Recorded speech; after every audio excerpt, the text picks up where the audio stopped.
Jangan. Assalamualaikum warahmatullahi wabarakatuh. Waalaikumsalam warahmatullahi Acara meresahkan umat. Bismillahirrahmanirrahim. Alhamdulillahirabbil alamin wassalatu wassalamu ala sayyidil awwalin wal akhirin khatimil anbiya'i wal mursalin Muhammadin wa alihi wa sahbihi at-thayyibina at-tahirina wa ba'd. Lebih dari 1350 tahun yang lalu, ketika dunia ini telah dipenuhi oleh kekufuran, kegelapan, kebodohan dan kejahilan. Jadi dari balik pegunungan Bako Mekah Al-Mukarramah memancarlah nur hidayah yang menembus daerah timur, barat, utara, dan selatan sampai menyinari seluruh penjuru dunia. Hanya dalam masa singkat selama 23 tahun, baginda Nabi Muhammad SAW dapat membawa manusia ke puncak kemajuan yang tiada bandingnya dalam sejarah umat manusia. Cahaya hidayah, kehebatan, serta kemenangan berada di tangan kaum muslimin, sehingga mereka selalu berjalan di puncak kemajuan yang belum pernah dicapai oleh umat manusia sebelumnya. Dan seluruh dunia berada di bawah kekuasaan kaum muslimin selama berabad-abad, sehingga tidak ada kekuatan yang berani menentang mereka. Kalaupun ada, setiap kekuatan yang menentang itu akan dihancurkan hingga ke akar-akarnya. Hal ini merupakan kenyataan yang tidak dapat dipungkiri. Namun demikian, semua itu hanyalah cerita lama yang jika diceritakan terus-menerus tidak akan menghibur hati dan tidak bermanfaat. Hal itu karena keadaan kehidupan kita pada saat sekarang ini justru mencoreng prestasi para pendahulu kita. Dari sejarah kehidupan kaum muslimin 13 abad yang silam, kita dapat mengetahui bahwa umat Islam adalah satu-satunya pemilik kekuasaan, kemuliaan, keagungan, kekuatan, kehebatan, dan kemegahan.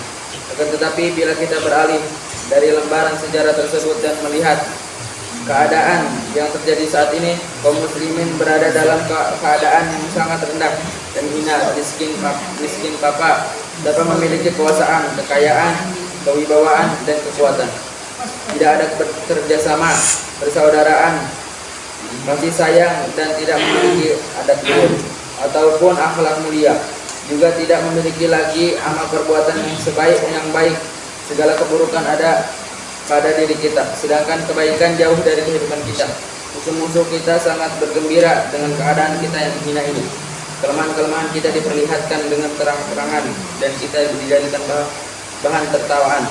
Tidak cukup sampai di situ, bahkan para pemuda kita sendiri yang telah mendapat pendidikan modern telah berani mempermainkan asas-asas agama yang suci ini dan menentangnya. Bahkan syariat yang suci ini dianggap tidak layak untuk diamalkan, sia-sia, dan tidak ada gunanya. Sungguh mengherankan, kaum yang dahulu menghilangkan dahaga seluruh dunia, mengapa kini disuruh kehausan? Kaum yang telah mengajarkan adab dan kebudayaan, mengapa kini justru tidak beradab dan tidak berbudaya?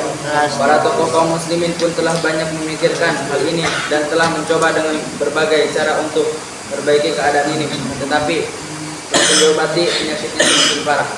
Sekarang ketika keadaan sudah lebih buruk dan masa yang akan datang mungkin akan semakin buruk dan gelap.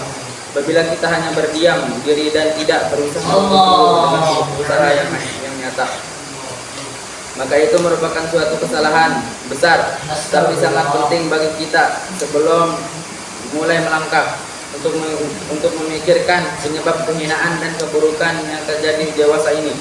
Usaha untuk memperbaiki kemerosotan dan kemunduran telah banyak dibicarakan. Untuk menyelesaikannya pun sudah banyak cara yang ditempuh. Namun setiap cara yang diusahakan selalu tidak sesuai dan tidak mencapai kesuksesan, sehingga para pemikir Islam telah jatuh dalam keputusasaan dan kecemasan. Quran Alhamdulillah bersamina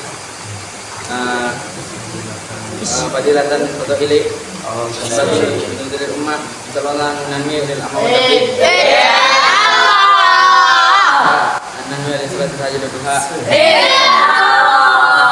majlis berdoa seperti majlis.